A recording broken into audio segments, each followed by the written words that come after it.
এই মাসে হ্যালোইন, দেখি আমরা হ্যালোইনে কিছু করতে পারি কিনা। এবং আপনাদের আমি বলছি বারবার যে যারা আপনারা ঘটনা পাঠাতে চান তারা অবশ্যই জানাবেন যে কারা কারা স্টুডিওতে এসে ঘটনা শেয়ার করতে চান। অলরেডি আমরা কিছু কিছু মানুষকে স্টুডিওতে নিয়ে আসছি এখন, এবং আপনারাও যদি চান তাহলে definitely you can join me. আর আরেকটা জিনিস সেটা হচ্ছে যে এই যে আপনারা স্টুডিওতে আসবেন এবং সামনে হ্যালোইন, এই দুটো নিয়েই আমরা একটা বিশেষ কিছু করতে পারি। কিন্তু যে হ্যালোইন উপলক্ষে আপনারা আপনাদের জীবনের সেরা ঘটনাগুলো পাঠিয়ে দিন আমাদের কাছে, এবং সেটা নিয়ে আমরা একটা হ্যালোইন স্পেশাল এপিসোড হয়তো করে ফেলবো। তো আর দেরি কেন, আর চলুন আমরা শুরু করি আমাদের আজকের এই এপিসোড, এবং চলুন আমরা চলে যাই আজকের প্রথম ঘটনায়। হত্যা হয়, হীরা ভস্য হয়, মেধা ঝরে যায়, তবু কুমোরের চাকা ঘোরে হাজার বছর। আমরা সবাই অনেক নেগেটিভ নিউজ পড়ি রেগুলার, অনেক নেগেটিভ নিউজ শুনি বা দেখি। আসুন, আমরা চাই না যে আগামীকাল থেকে আর কোনো এরকম অপ্রীতিকর ঘটনা ঘটুক, এইরকম কোনো নিউজ আমাদের কানে আসুক যেটা দেখলে বা শুনলে মানুষ হিসেবেও নিজেকে ভাবতে লজ্জা হয়। আসুন, আমরা সবাই ভালোর দলে থাকি। অ্যাটলিস্ট যারা ভূত.কমকে ভালোবাসেন, যারা ভূত.কমের সাথে আছেন, তারা যেন কোনোদিন এইরকম বিপথে পা না বাড়ান। আপনার কারণে যেন কখনো কোনোদিন কেউ কষ্ট না পায়, অপমানিত না হয়। আমরা চলে যাচ্ছি আমাদের প্রথম ঘটনায়।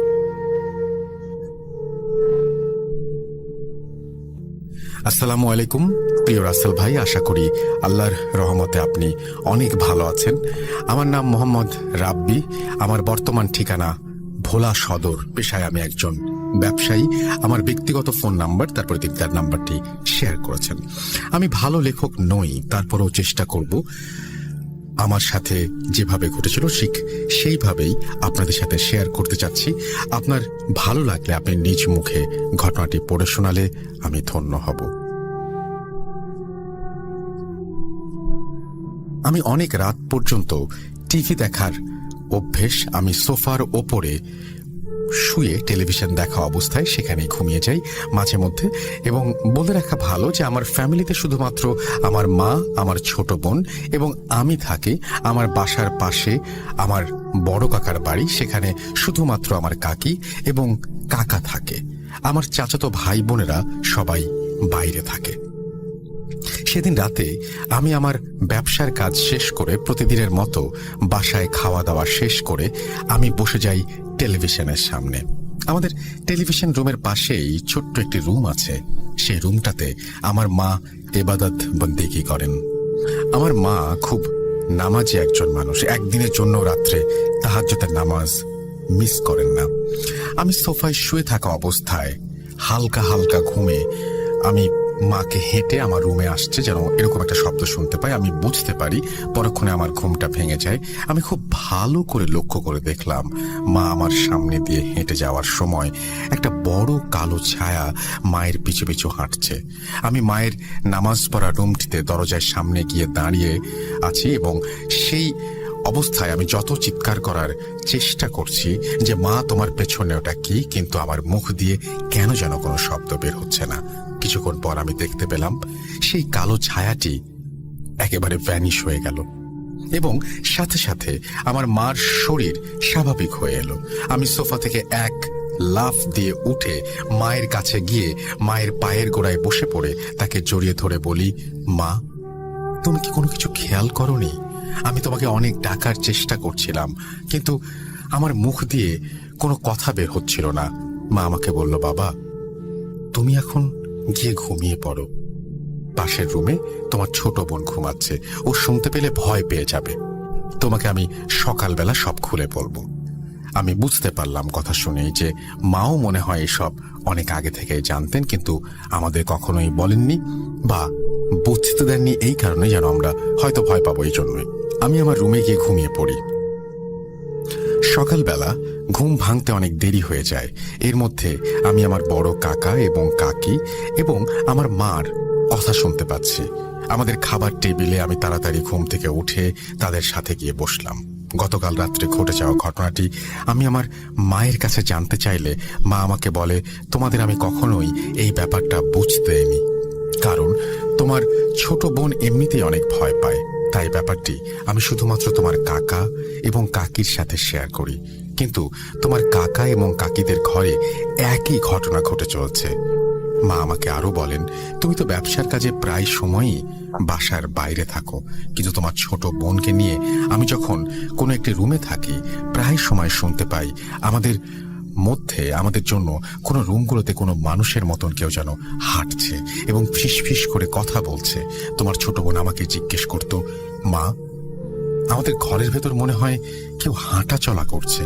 তোমার ছোট বোনকে আমি বলতাম, আরে এটা মনের ভুল, সারাদিন ভূতের সিনেমা দেখো, সেই জন্য তোমার ভেতর আতঙ্কের সৃষ্টি হয়েছে। মার মুখের কথা শোনার মাঝখান দিয়ে কাকি আমাকে বলে উঠল, তোমাকে আরো বলার ইচ্ছে ছিল, কিন্তু তোমার কাকা আমাকে বলতে দেয়নি। আমাদের ঘরেও আমি একই রকম ঘটনার সম্মুখীন হচ্ছি প্রতিনিয়ত ঘুমাতে যাওয়ার সময়, এবং আমি দেখতে পাই অন্ধকারে ছায়ার মতন কিছু একটা আমার সামনে দাঁড়িয়ে থাকে। আমি যখন জিজ্ঞেস করি কে, নিমেষেই উধাও হয়ে যায়। তোমার কাকা রাতের বেলা ঘরের সামনে কারো কান্নার আওয়াজ শুনতে পায়। দরজা খুলে সামনে গিয়ে দেখে কোনো এক কালো ছায়া একেবারে ঘরের সামনে দাঁড়িয়ে আছে। তোমার কাকার চিৎকারে তোমার আম্মু সহকারে আমরা সবাই বের হয়ে আসি। এসে দেখি তোমার কাকা সেখানে অজ্ঞান হয়ে পড়ে আছে। সেদিন তুমি ব্যবসার কাজে বরিশালে যাওয়ার কারণে বাড়ি ফিরতে পারোনি। আমরা খুব আতঙ্কের ভেতরে ছিলাম সেদিন। আমি এসব কথা শোনার পর বুঝতে পারলাম যে আমাদের দুই পরিবারের ভেতর কোনো এক খারাপ কিছু ঘটতে চলেছে। আমি সাথে সাথে আমাদের মসজিদের ইমাম সাহেবকে ফোন করে আমাদের বাসায় আসার অনুরোধ করলে তিনি চলে আসেন। আমি এবং আমার কাকা হুজুরের সাথে সব ঘটনা খুলে বলার পরে হুজুর কাকাকে বলল, আপনি মনে করে দেখেন তো, আপনাদের বাড়ির আশেপাশে কোন একটি পুরনো শিমুল গাছ ছিল, সেই গাছটি কাটার পর থেকেই এই ঘটনা হচ্ছে কিনা। কাকা হুজুরের কথা শুনে একেবারে অবাক হয়ে যান। হ্যাঁ, আমার তো মনেই ছিল না যে এই শিমুল গাছটি, এটা অনেক পুরনো, কিন্তু সেখানে আমাদের বাড়ি তুলতে আমরা বাধ্য হই এবং বাধ্য হয়েই গাছটি কাটতে হয়েছিল। হুজুর বললেন, এই শিমুল গাছটিতেই একটি কালো বদ জিন থাকতো, তার বশত হারিয়ে সে এখন আপনাদের ওপরে অত্যাচার করতে চায়, কিন্তু আপনাদের পরিবারের মহিলাগণ অনেক নামাজি হওয়ায় কোনো ক্ষতি করতে পারছে না। আমি হুজুরকে বললাম, হুজুর, এইভাবে তো চলতে পারে না, কখন কি হয়ে যায়, কোনো ব্যবস্থা?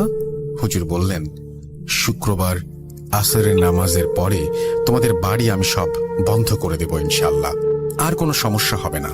হুজুরের কথা মতো শুক্রবারে আসরের নামাজের পর হুজুরের সাথে আরো বেশ কিছু লোকজন একত্রে এসে আমাদের বাড়ি আজান দিয়ে বন্ধ করে দেয় ইনশাল্লাহ। তারপর থেকে আজ পর্যন্ত কখনোই কিছু দেখতে হয়নি আমাদের। এই ছিল আমার ঘটনা। আমি কোনোভাবে গুছিয়ে লিখতে পারি না, আপনার পড়তে কষ্ট হবে, তারপরেও আপনি যদি নিজের মুখে পড়ে শোনান আমি খুব খুশি হব। আমার কাছে আরো ঘটনা রয়েছে, আমি আরো ঘটনা পাঠাতে চাই।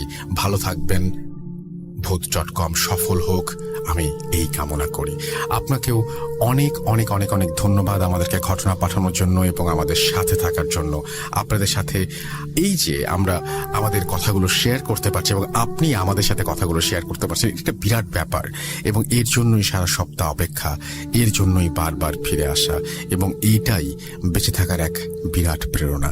যতদিন বেঁচে থাকবো ততদিন চাই আপনাদের সাথে থাকতে, আপনাদের এইভাবেই ঘটনা উপহার দিতে, যদি আপনারাও আমার সাথে থাকেন, কারণ আমরা একে অন্যের উপরে পুরোপুরি নির্ভরশীল। কেউ একা এই কাজটি করতে পারবো না বা করা সম্ভব না। সুতরাং আপনারা যদি সাথে থাকেন তাহলেই বেঁচে থাকবে ভূত.com। চলুন আমরা চলে যাই আমাদের পরের ঘটনায়। Spirit, be here with me.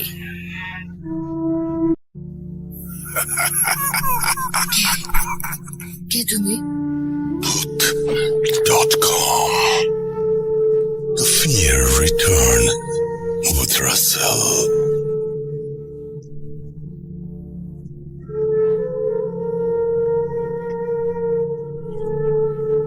আমি নিজে একজন মানে ফিল্ম লাভার এবং আমি হরর ফিল্ম খুবই পছন্দ করি, কিন্তু আমার কাছে মনে হয় বাংলাদেশের যে ঘটনাগুলো সেগুলো অসম্ভব রকমের ইউনিক, এবং এই ধরনের ঘটনাগুলো দিয়ে যদি আমরা হরর ফিল্ম বানাতে পারি তাহলে অনেক ইন্টারেস্টিং কিছু করা যাবে। আমার কাছে সবসময় এটা কেন যেন মনে হয়।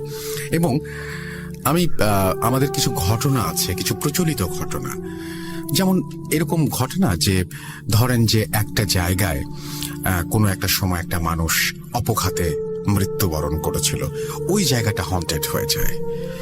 আমি জানি না যে বাইরেও এটা হয়, অবশ্যই হয়, কিন্তু এইখানে প্রচলিত আছে এরকম যে কোনো একটা জায়গায় কোনো একজন খুন হয়েছিল, তারপর থেকে এই ঝামেলা হয়ে যায়। এবং আমাদের এই ঘটনাগুলো যেমন সারা বিশ্বেই পাওয়া যায়, ঠিক একইভাবে আমাদের এখানে মাছ ধরা, আমাদের এখানে যে বাসা থেকে কেউ যে ডেকে নিয়ে যায়, এই ব্যাপারগুলো আমাদের কিন্তু একেবারে ইউনিক। আমাদের এই যে ভোরবেলায় খেতে গিয়ে, চাষ করতে গিয়ে পাশের জমিতে কাউকে দেখতে পাওয়া, আমাদের তাল গাছে কাউকে দেখতে পাওয়া যে তাল পাড়ছে, নামাচ্ছে, বা যে ফুল কুড়াতে গিয়ে, ফল কুড়াতে গিয়ে নানান ঘটনার সম্মুখীন হওয়া, শ্মশান ঘাট, এই ব্যাপারগুলো একেবারে ইউনিক। কিন্তু এই যে নৌকা আসে, নৌকায় কোনো একটা অশরীরীকে দেখা, মাঝি পার করে দিতে চায়, একেবারে অস্বাভাবিক। কিন্তু আমরা একটু আগে প্রথম যে ঘটনা শুনলাম, সে ঘটনাটি কি ছিল যে একটা মানুষের সামনে একটা কালো অবয়ব তার সাথে সাথে থাকে বা ঘুরতে থাকে বা যে কোনো মুহূর্তে সে হাজির হয়, এই তো। এবং এটা পরিবারের একজনের সাথে না, সবার সাথেই। ঘটনাটা যদি আমি বলি যে এই বাসাটা একটা শিমুল গাছ ছিল এবং সেই শিমুল গাছটি কেটে ফেলার কারণে এই ধরনের ঘটনা ঘটেছে। খুব সিম্পল লাগবে, কিন্তু আপনি যদি ভাবেন যে এই যে শিমুল গাছটি কাটার পর থেকে কোনো একটা অশরীর থাকলো, সে যদি তার অস্তিত্ব জানান না দিত তাহলে কিন্তু সব ফুরিয়ে গেল, কোনো ধরনের কোনো সমস্যা নাই, সবাই খুশি। কিন্তু প্রবলেম হয়ে গেল তখনই যখন সে তার অস্তিত্ব জানান দিতে শুরু করলো এবং অন্যরাও সেটা দেখতে পেল, বাড়ির সবাই দেখতে পেল যে এই বাড়িতে এমন একটি অশরীরী আছে যার রং কালো এবং যে দেখতে ছায়ার মতো। কখনো সে পেছনে এসে হাজির হয়, কখনো সে সামনে দিয়ে চলে যায়, কখনো সে বাসার বাইরে দাঁড়িয়ে কাঁদে। দরজা খোলার সাথে সাথে দেখা যায় কিছু নেই। না, এমন হয় না যে কিছু নেই, এখানে উল্টোটা হয়। দরজা খোলার পরেও আপনি সেই অবয়ব বা সেই ছায়াটিকে দেখতে পারবেন। কি ভয়ঙ্কর! চিন্তা করুন, এইরকম একটি ছায়ার সঙ্গে একটা দিনও কি বসবাস করা সম্ভব? আমার তো মনে হয় না। আরো একবার মনে করিয়ে দিই, আমাদের ইমেল অ্যাড্রেস হচ্ছে russell.booth.com@gmail.com। আপনার নাম, ঠিকানা এবং ফোন নাম্বার সহ আপনার জীবনে ঘটে যাওয়া বা আপনার জানা সেরা ঘটনা লিখে পাঠিয়ে দেবেন আমাদের কাছে। ঘটনার শুরুতে অবশ্যই উল্লেখ করবেন ঘটনাটি আপনি স্টুডিওতে এসে শেয়ার করতে চান নাকি আপনি চান আপনার ঘটনা আমরা পড়ে শোনাই। যারা দেশের বাইরে রয়েছেন তারা অডিও ক্লিপ পাঠাতে পারেন, এবং আমাদের সাথে সেই সাথে আপনারা যারা স্টুডিওতে আসতে চান প্লিজ আপনারা জানাবেন যে আপনারা স্টুডিওতে আসতে চান। যারা অডিও ক্লিপ রেকর্ড করবেন তারা একটা কোয়াইট প্লেস থেকে সুন্দর করে রেকর্ড করে ফেলবেন এবং কোনো মিউজিক ইউজ করবেন না। আমি একটু আগে এই তো একটু আগে বললে ভুল হবে, কয়েকদিন আগে আমি দেখছিলাম এরকম। আমার অনেক অনেক অনেক অনেক শুভেচ্ছা যারা সৌদি আরবে আছেন, এবং বাংলাদেশের পরে সবচাইতে বেশি ভূত.com শোনেন সৌদি আরবিয়ার মানুষজন। এবং তারপরে যদি বলি তাহলে ওয়েস্ট বেঙ্গল, তারপরে মালয়েশিয়া, তারপরে কানাডা, আমেরিকা এবং ইউরোপ সহ অস্ট্রেলিয়া, আরো অনেক দেশ। কিন্তু আমাদের মিডল ইস্ট খুবই বেশি ইনভলভ ভূত.com এর সাথে। আপনাদের জন্য অনেক অনেক অনেক অনেক শুভকামনা, অনেক ভালোবাসা এবং সেই সাথে অনেক বেশি শুভকামনা। প্রতিটা মুহূর্তে আপনারা ভালো থাকুন, প্রতিটা মুহূর্তে আপনারা দেশকে অনুভব করেন সেটা আমরা বুঝি, এবং আপনাদেরকেও বিশ্বাস করেন আমরা অনুভব করি। এবং যখন আপনারা শোনেন, যখন আপনারা পাঠান কোনো লেখা এবং আপনারা কোনো কিছু বলেন, তখন আমি নিজেও খুব ইমোশনাল হয়ে যাই। ভাই, এইভাবেই পাশে থেকে না জীবন। আমরা চলে যাব আমাদের পরবর্তী ঘটনায়, এবং এই ঘটনাটি একটি জায়গাকে নিয়ে, যে জায়গাটিতে একটি খুন হয়ে যায় এবং এই খুনের পরে কিছু অদ্ভুত ঘটনা ঘটে। অর্থাৎ ওই যে বললাম যে কিছু কিছু জায়গা কোনো একটা মানুষ যদি অপঘাতে বা একটু অস্বাভাবিকভাবে মারা যায় তারপরেই হন্টেড হয়ে যায়, তেমনই একটি ঘটনা। আশা করছি এই ঘটনাটি আপনাদের ভালো লাগবে। আমাদের ফেসবুক অ্যাড্রেস হচ্ছে www.facebook.com/russell.স্বাধীন, গিয়ে ঘুরে আসতে পারেন। আমি ততক্ষণে আপনাদের শুনিয়ে আসি এই চমৎকার ঘটনাটি। আশা করছি প্রতিটা মুহূর্তে আপনারা আমাদের সঙ্গেই থাকবেন। চলুন শুনে আসি আমাদের দ্বিতীয় ঘটনা।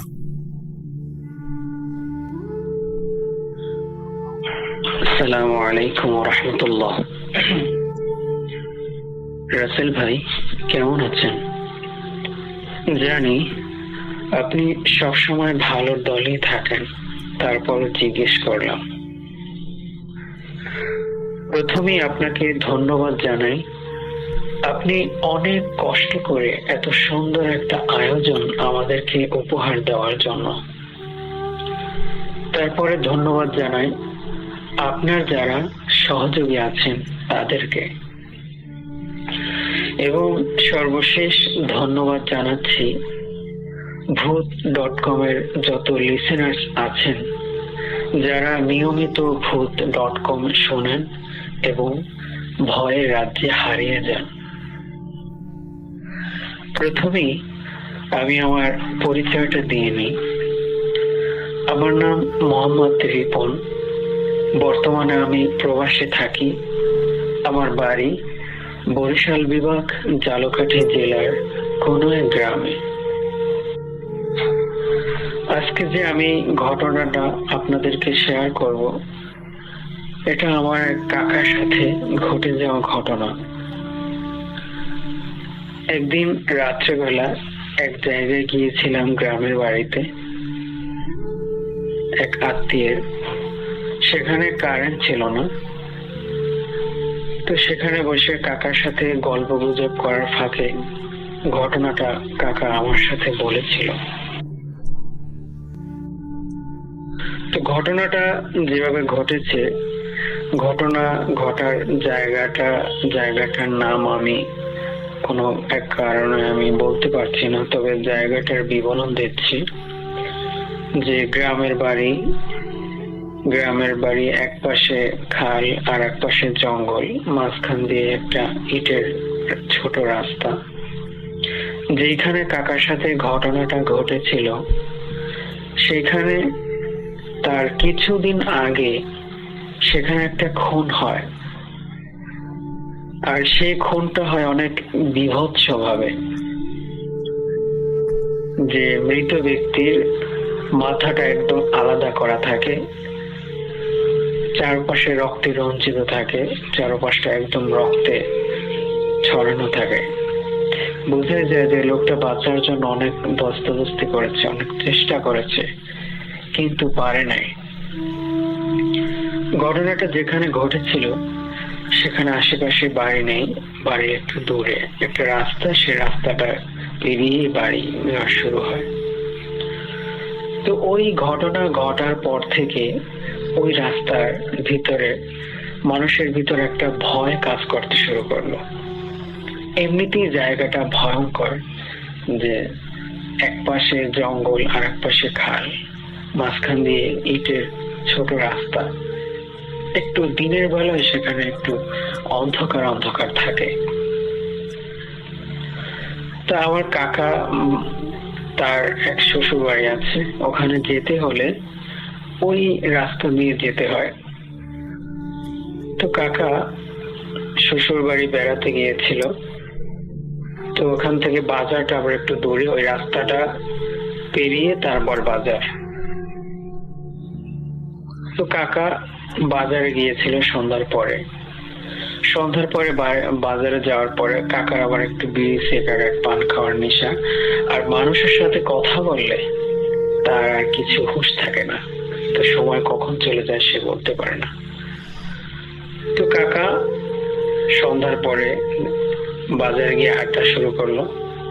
আড্ডা দিতে দিতে দিতে তাস খেলায় আবার আমার কাকায় বিড়ি, সিগারেট। তো আড্ডা দিতে দিতে অনেক সময় হয়েছে, প্রায় রাত 12টার মতো বেজে গেল। তো কাকা কি করবে, কাকা ওখান থেকে রওনা দিল।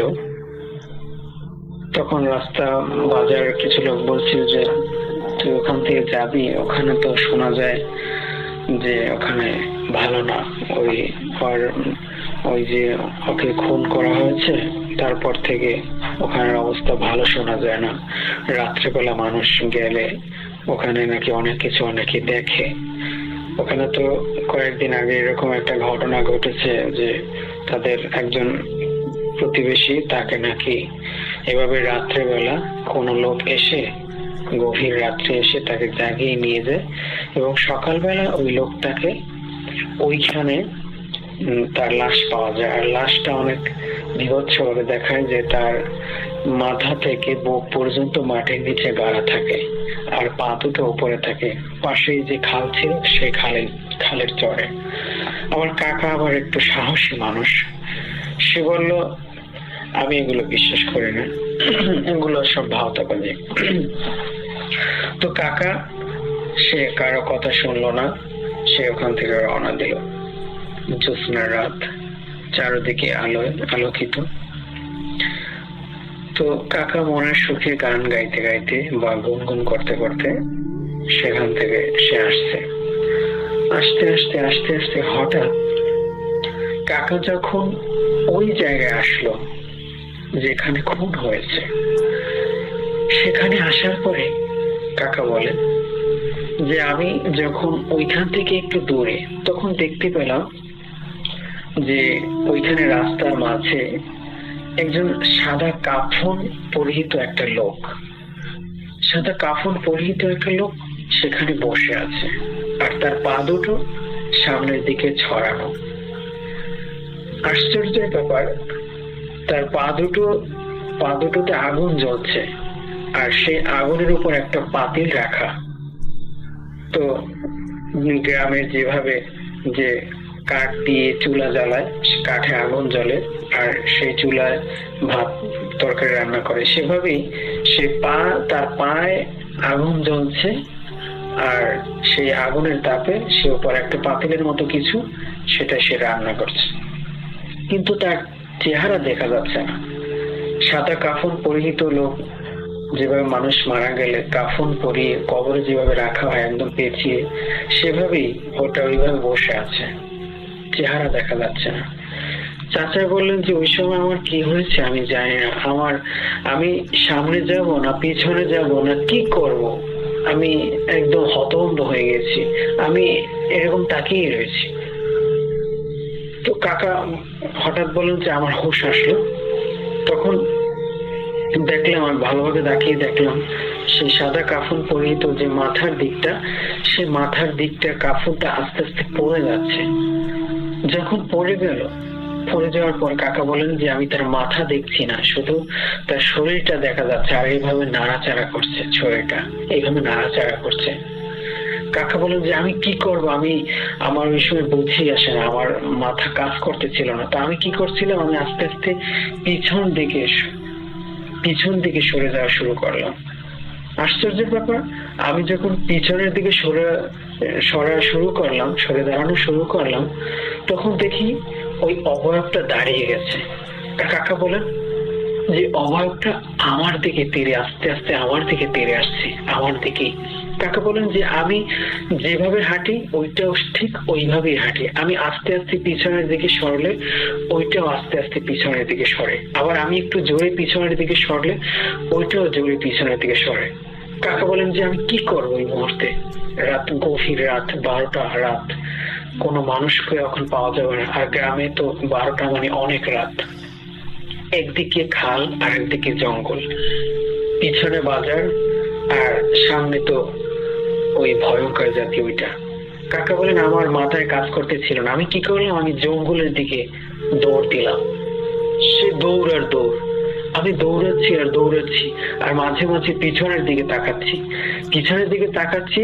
তো দূরেই দেখতে পাই যে বিদ্যুতের আলো যেভাবে চমকায় না, ঠিক সেভাবেই সে অবয়বটা এরকম চমকাচ্ছে দৌড়ে থাকতে। কাকা বলেন আমি দৌড়াচ্ছি তো দৌড়াতে কাকা একটা বিলের ভিতর চলে গেল। তো কাকা বলেন আমি যখন বিলের ভিতর চলে গেলাম, তখন হঠাৎ সামনে তাকিয়ে দেখলাম আমার সামনে অনেক কবুতরের সারি, লাইন ধরে কবুতর ছড়ানো, অনেক কবুতর। আমি যদি ওইটা পেরিয়ে যেতে চাই তাহলে ওই কবুতরের উপর থেকে যাওয়া লাগবে। তখন কাকা বলেন, আমি বুঝলাম যে এটা ভালো কিছু না, এটা ওই জাতীয় কিছু।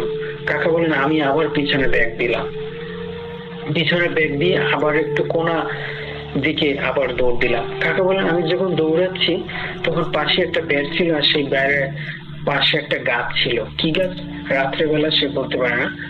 তো সেই গাছের ডালে হঠাৎ তার চোখ পড়লো, আর দেখে যে সে সাদা কাফন পরিহিত লোকটা সে গাছের ডালে বসে আছে আর এভাবে মাথা নাড়াচ্ছে।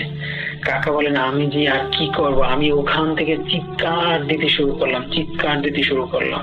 মাঝখানে হঠাৎ একটা বের পড়লো, গ্রামে বের বলা হয় যে ছোট মাটি কাটে ছোট এরকম বেড়ের মতো বানায়, সেই একটা বের। আমি সেই বেড়ের ভিতরে পড়ে গেলাম। তারপরে আমি তো মনে করছিলাম যে আমি আজকে বাঁচবই না।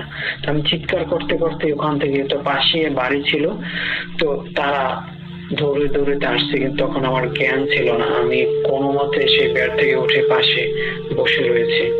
পাশে বসে আমি আর মানে কি করবো আমি জানি না। আমি ওখানে সেন্সলেস হয়ে পড়ি, আমার জ্ঞান হারিয়ে ফেলি ওখানে। তো সকালবেলা আমি দেখি যে আমি বাড়িতে, আমার শ্বশুর বাড়িতে, সবাই আমার পাশে বসে রয়েছে। তো সবাই জিজ্ঞেস করে যে কি হয়েছে তোর। তখন আমি আমার সাথে যে ঘটনাটা ঘটেছিল সেটা বললাম। তো রাসেল ভাই, কাকা বলেন যে আমি ওই ঘটনার পর থেকে অনেক দিন ভয়ে ছিলাম।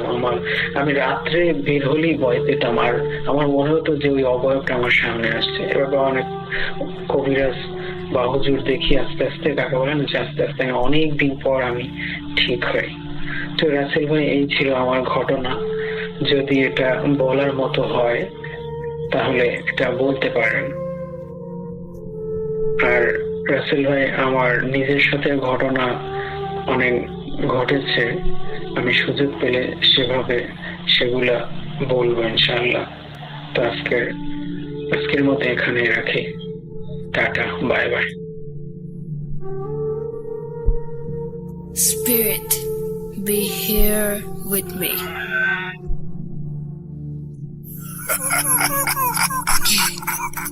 কে তুমি?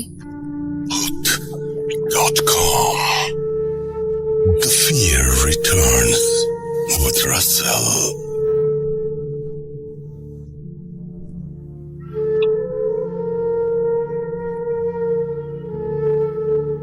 আরো একবার আপনাদের সবাইকে স্বাগত জানাচ্ছি। আমি রাসেল, শুনছেন ভূত.com, এবং আশা করছি প্রতিটা মুহূর্তে আমাদের এনজয় করছেন।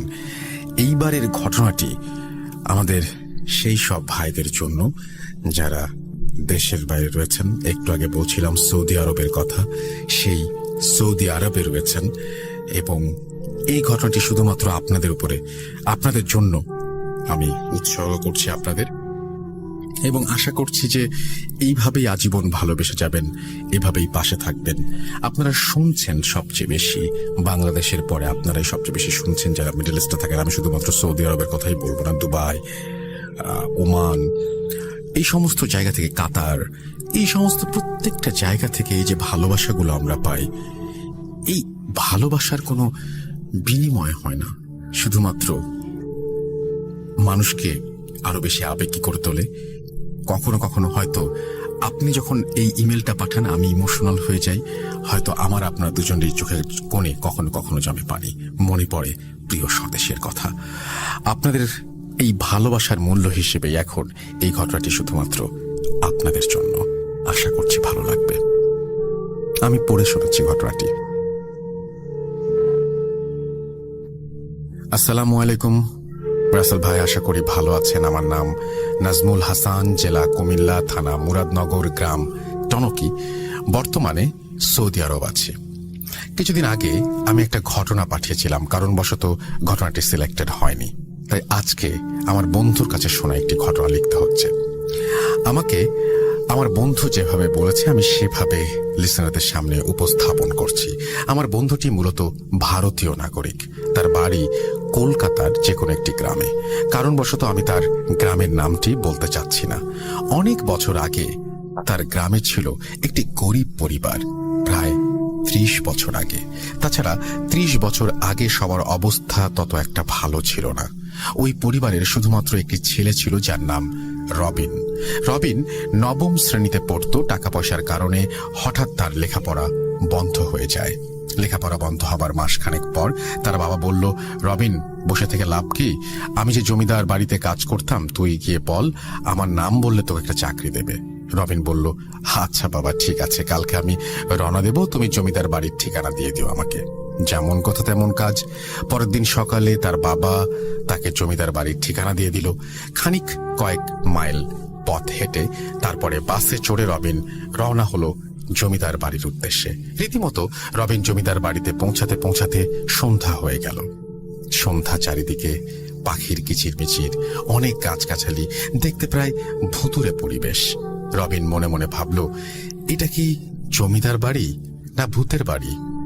জমিদার বাড়ির দারোয়ানের কাছে তার বাবা আব্দুল্লাহ নাম বলতেই জমিদার বাড়ির দারোয়ান তার বাবাকে চিনে ফেললো এবং বলল, তুমি আব্দুল্লাহ ছেলে, যাও যাও, ভেতরে যাও।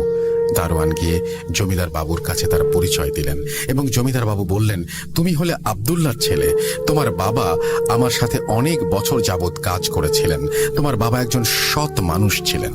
তোমার বাবা যেহেতু বলেছেন তোমার একটা কাজ হয়ে যাবে, আজকে তো রাত হয়ে গেছে, খাবার দাবার শেষ করে দারোয়ান তোমাকে একটি রুম দেখিয়ে দেবে, তুমি ওইটাতে থাকো, কালকে সকালে কথা হবে। রবিন বললেন, আচ্ছা বাবু মশাই, ঠিক আছে। পরের দিন সকালে রবিন বাবু মশাইয়ের কাছে আসলো এবং বলল, বাবু মশাই, আমার কি কাজ? রাজাবাবু বললেন, লেখাপড়া কতটুকু করেছিস, কিছু জানিস? রবিন বলল, 9ম শ্রেণী পর্যন্ত পড়েছি। রাজামশাই বললেন, তা একটু পড়লে তো ভালো, একটা সরকারি দপ্তরে চাকরি পেয়ে যেতে। রবিন বলল, রাজাবাবু গরিবের আর পড়ালেখা, আমার সরকারি দপ্তরে চাকরি, তা আকাশ কুসুম পরিকল্পনার মতন।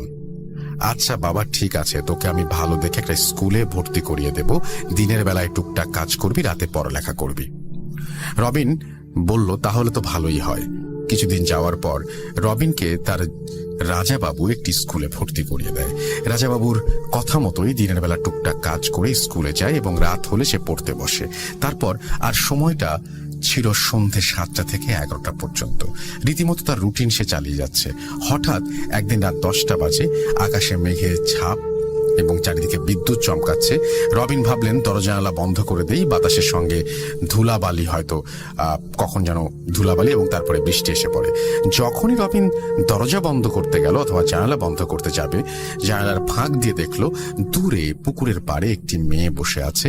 হালকা বিদ্যুৎ চমকানোর কারণে ঝাপসা দেখতে পেল। রবিন ভাবল এটা মনের ভুল হতে পারে।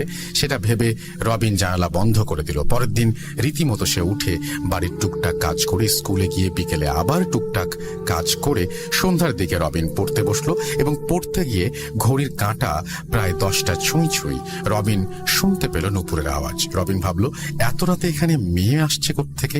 কিছুক্ষণ পর রবিন খেয়াল করলো যে নূপুরের আওয়াজটি তারই দরজার সামনের দিক থেকে আসছে। হঠাৎ দরজায় কড়া নাড়ল কেউ এবং বলল, কে আছেন, দরজাটা খুলুন। রবিন বলল, কে তুমি? মেয়েটি বলল, তুমি আমাকে চিনবে না, দরজাটা খোলো, পরিচয় দিলে চিনতে পারবে। রবিন দরজাটা খুলে দিল। রবিন বলল, কে আপনি, আর এত রাতে আপনি কোথা থেকে আসলেন? মেয়েটি বলল, জঙ্গলের বিপরীত দিকে আমার বাড়ি। আমার কিছু ছাগল আছে, আর আমার ছাগলগুলো প্রত্যেক দিন এই জঙ্গলে চড়াই। সন্ধ্যায় বাড়িতে প্রায় সব ছাগলই দেখতে পাচ্ছি, শুধু একটা মাত্র ছাগল বাড়িতে যায়নি, তাই খুঁজতে বের হয়ে আসছি। খুঁজতে খুঁজতে রাত হয়ে গেছে। রবিন বলল, তো আপনি পেয়েছেন?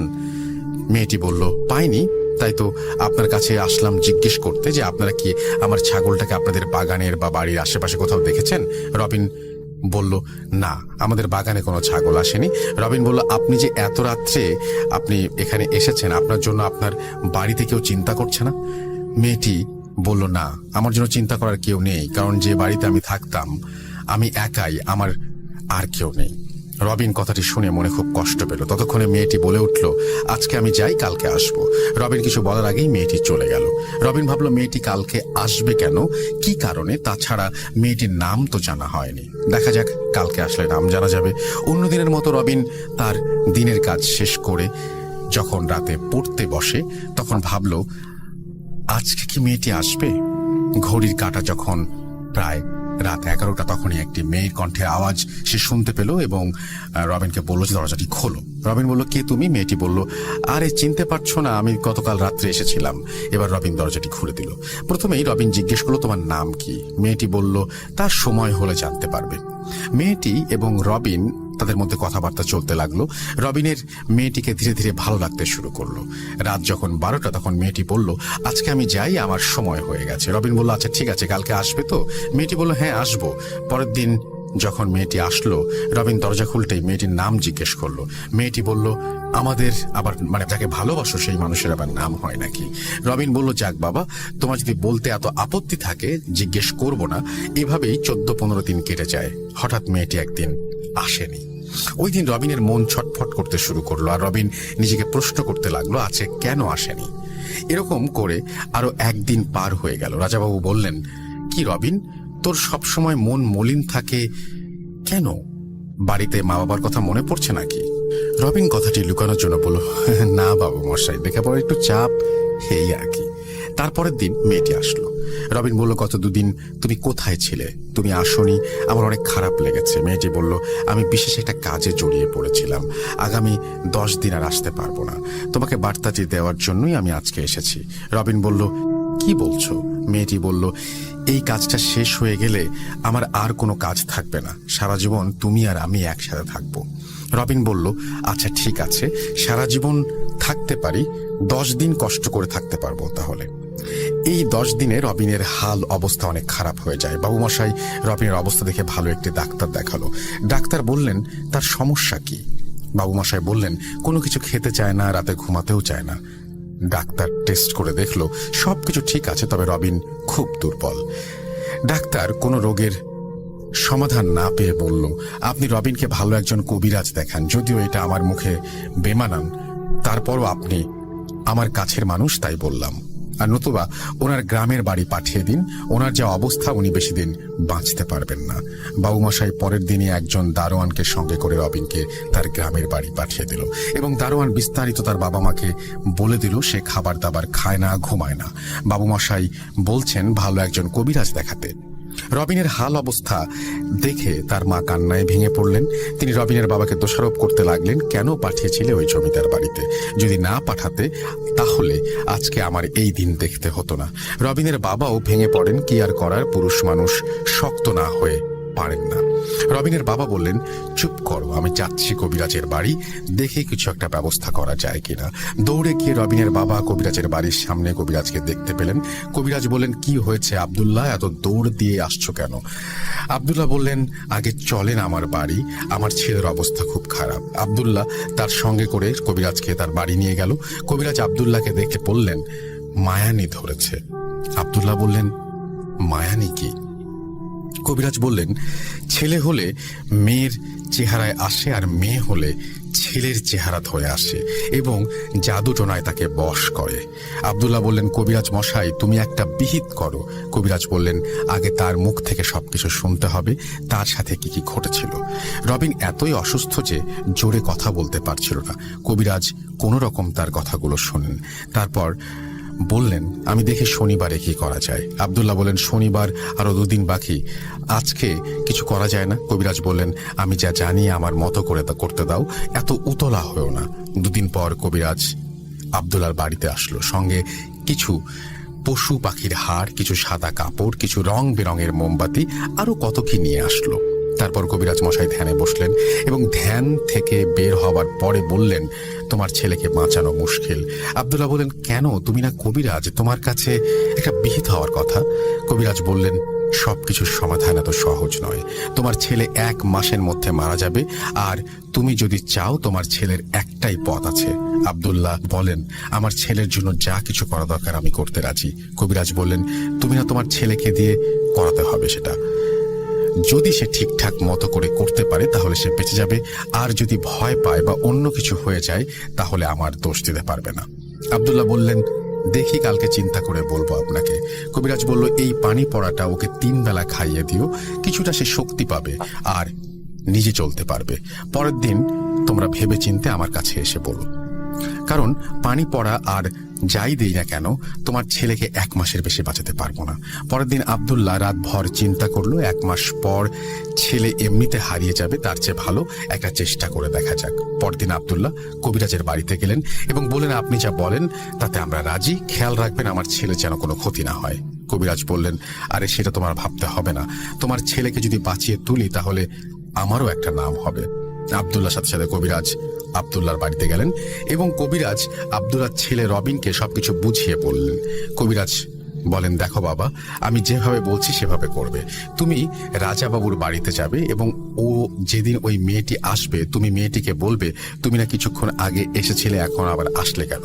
তখন মেয়েটি যদি তোমাকে জিজ্ঞেস করে, না আমি তো আসিনি, তুমি বলবে তুমি কিছুক্ষণ আগে এসেছিলে, বলেছিলে যে আজকে তুমি একটু আগে এসে গেছো তাই আর আসবে না, তা আবার আসছো কেন?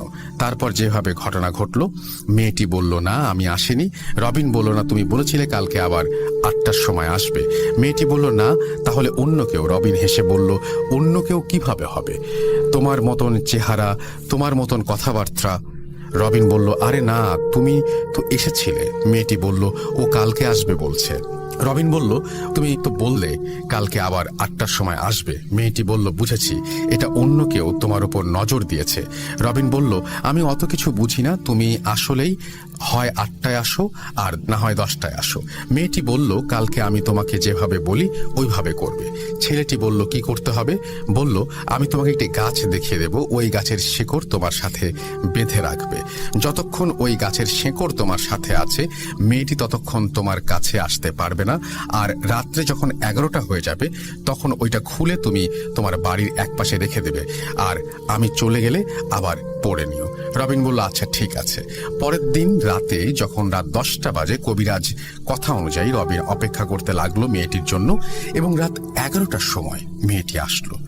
বলল, রবিন আজকে কি ওই মেয়েটি এসেছে? রবিন বলল, ওই মেয়েটা আবার কি? তুমি তো কিছুক্ষণ আগে এসেছিলে। মেয়েটি বলল, যতক্ষণ না তোমার ওই গাছের শিকড় তোমাকে পরিয়ে দিচ্ছি ততক্ষণ মেয়েটি তোমার পিছু ছাড়বে না। রবিন বলল, তুমি আমার সাথে যাবে তো? মেয়েটি বলল, আমি তোমাকে গাছ পর্যন্ত পৌঁছে দেব, গাছ থেকে আমি খানিকটা দূরে থাকবো, কারণ ওই গাছের কাছে আমিও যেতে পারি না। রবিন কবিরাজের কথা মতো অভিনয় করে বলল যে, তাহলে তোমার সাথে আমি দেখা করব কিভাবে? তুমি তো আমার কাছে আসতে পারো, নাও আসতে পারো। মেয়েটি বলল, আমি ঠিক রাত 11টায় আসবো, তখন তুমি তাবিজটি খুলে কোথাও রেখে দিবে। মেয়েটি বলল, চলো যাওয়া যাক ওই গাছটির কাছে। মেয়েটি রবিনকে নিয়ে প্রায় 2 মাইল হাঁটার পর জঙ্গলের ভেতর, গহীন জঙ্গলের ভেতরে, চারিদিকে ঝিঝি পোকার কিচিরমিচির শব্দ, শেয়ালের ডাক। রবিন রীতিমতো ভয় পেতে শুরু করলো। জঙ্গলের ভেতর দিয়ে যেতে যেতে মেয়েটি বলল, রবিন তুমি এই গাছটি কালকে রাত্রে 11টার সময় আবার খুলে রাখবে। রবিন বলল, আচ্ছা ঠিক আছে। রবিন যখন গাছটির কাছে পৌঁছায় তখন দেখলো দূর থেকে মেয়েটি রবিনকে দেখতে লাগলো। রবিন গাছের শেকড়টি তুলে নিতেই মনে হচ্ছে যে চারিদিকে যেন ঝড় তুফান হয়ে গেল। রবিন গাছের শেকড়টি তার হাতের সাথে বেঁধে নিল, আল্লাহর নাম জপতে জপতে বাড়িতে চলে এলো। পরের দিন সকালে কবিরাজ এলো রাজামশাইয়ের বাড়িতে। রবিন বলল, কবিরাজ আপনি জানেন আমার কি অবস্থা হয়েছিল, আমি খুব ভয় পেয়েছিলাম। কবিরাজ বলল, মেয়ের সঙ্গে আমার জিনগুলো ক্ষমতায় তুচ্ছ, তারপরেও তোমার কিছু হয়ে গেলে খবরটা অন্তত পেতাম। যাক, ওই গাছের শিকড়টা আমাকে দাও, আমি তাবিজ বানিয়ে দিচ্ছি, আর ওই মেয়ে রাত্রে আসতে পারবে না তোমার কাছে। এভাবে কিছুদিন যাবার পর তুমি রীতিমতো আগের মতো হয়ে যাবে, আর মেয়েটি তোমার স্বপ্নে আসতে পারে, বলবে তুমি শিকড়টা খোলো, কিছুতেই তুমি খুলবে না। কবিরাজের কথা মতো রবিন তার তাবিজটি বাঁধল। ওই দিন রাত 11টায় রবিন দূর থেকে শুনতে পারলো ওই মেয়েটির আওয়াজ। রবিন ওই মেয়েটির ডাকে কিছুই পাত্তা দেয়নি। ওই দিন রাত্রে স্বপ্নে রবিন যা দেখলো, মেয়েটি তাকে বলল, রবিন তুমি তাবিজটা খুলছো না কেন? তাবিজের কারণে আমি তোমার কাছে আসতে পারছি না। রবিন স্বপ্নের ব্যাখ্যা কবিরাজের কাছে বলল। কবিরাজ বলল, বরং 2-3 দিন তোমার স্বপ্নেও আসতে পারে, তারপর তোমার কাছেও যেতে পারবে না। এভাবে কবিরাজের পরামর্শে রবিন ফিরে পেল তার নতুন জীবন। এ ছিল আমার আর আমার বন্ধুর সাথে ঘটে যাওয়া ঘটনা। লেখায় ভুল ত্রুটি হলে ক্ষমার দৃষ্টিতে দেখবেন। যদি ভালো লাগে লিসনারদের পড়ে শোনাবেন। ছোট করে লিখতে চেয়েছিলাম, কিন্তু আমার বন্ধু যেভাবে বলেছে সেভাবেই লিখতে গিয়ে বড় হয়ে গেল। ধন্যবাদ জানাই রাসেল ভাইকে, ধন্যবাদ জানাই লিসনারদেরকে, এবং ধন্যবাদ জানাই ভূত চট্টগ্রামকে। আল্লাহ হাফেজ। এই বলে তিনি তার লেখাটি শেষ করেছেন। কি অসাধারণ একটি ঘটনা! আশা করছি যে এই ঘটনাটি আপনাদেরও অনেক বেশি ভালো লেগেছে এবং এইরকম ঘটনা আপনাদের কাছেও আছে। আপনারা সেই ঘটনাগুলো পাঠিয়ে দিন আমাদের কাছে। আমরা অপেক্ষায় আছি আপনার ঘটনার। এবং আমাদেরকে লিখতে হলে আপনাকে যেটা করতে হবে, আমাদের ইমেল অ্যাড্রেসটা মনে রাখতে হবে। আমাদের ইমেল অ্যাড্রেস হচ্ছে russell.bhuth.com@gmail.com। এই অ্যাড্রেসে আপনার নাম, ঠিকানা এবং ফোন নম্বর সহ আপনার জীবনে ঘটে যাওয়া বা আপনার জানা সেরা ঘটনা লিখে পাঠান আমার কাছে। ঘটনার শুরুতে অবশ্যই উল্লেখ করুন যে ঘটনাটি আপনি স্টুডিওতে এসে শেয়ার করতে চান, নাকি আপনি চান আপনার ঘটনা আমরা পড়ে শোনাই।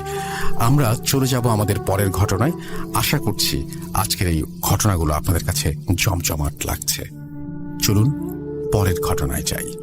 পরের ঘটনায় যাবার আগে কথা বলতে চাই আরো একটু এই ঘটনাটি নিয়ে। এবং এই ঘটনাটি সত্যি কথা বলতে কিছু কিছু ঘটনা আছে আমি সত্যি মিথ্যা জানি না, আমাকে একজন বিশ্বাস করে পাঠিয়েছেন, আমি সেই ঘটনাটি পড়ে শুনিয়েছি এবং তাকে অবিশ্বাস করার কোনো অধিকার আমার নেই যদি আমি না সেটা প্রমাণ করতে পারি। তো আমি সেটা বলবো না। আমি যেটা বলতে চাই আপনাদেরকে সেটা হচ্ছে কিছু কিছু ঘটনা থাকে না যে পড়তে গিয়ে গায়ে কাটা দেয়। এই ঘটনাটি পড়ার সময় আমার গায়ে কাটা দিয়েছে কয়েকবার। আমি জানি না যে আপনাদের শোনার সময়ও এভাবে গায়ে কাটা দিয়েছে কিনা। যাই হোক, আমরা নেক্সট ঘটনায় যাব। এবং নেক্সট ঘটনাটি কি নিয়ে? নেক্সট ঘটনাটি একজন লোককে নিয়ে যিনি লাশ টানার কাজ করেন। এই ধরনের মানুষের সাথেও জীবনে প্রচুর ঘটনা কিন্তু ঘটে। আমরা সেই রকম একটি মানুষই এই মুহূর্তে আপনাদের সামনে হাজির করব, তার ঘটনা আমরা শুনব। এবং সেই সাথে আপনারাও এরকম ঘটনা পেলে প্লিজ আমাদের জানাবেন। আমাদের ফেসবুক পেজ ভিজিট করতে ভুলবেন না, www.facebook.com/russell.স্বাধীন। এই হচ্ছে আমাদের অ্যাড্রেস।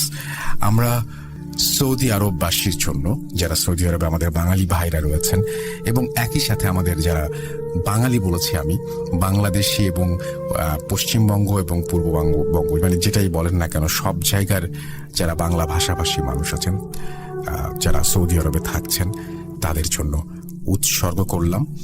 এবং আপনারা এইভাবেই ভালো থাকবেন, মিলেমিশে থাকবেন, একসাথে থাকবেন এবং এভাবেই দেশকে ভালোবাসবেন, ভূত.com-এর পাশে থাকবেন।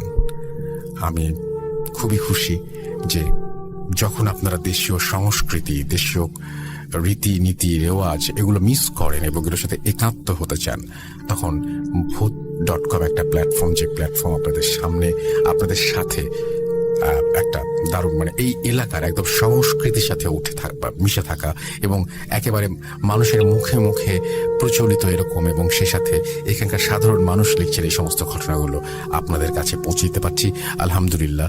সেই জন্য আমিও সৃষ্টিকর্তাকে ধন্যবাদ জানাই আপনাদের সবাইকে এবং আশা করছি যে এইভাবেই পাশে থাকবেন।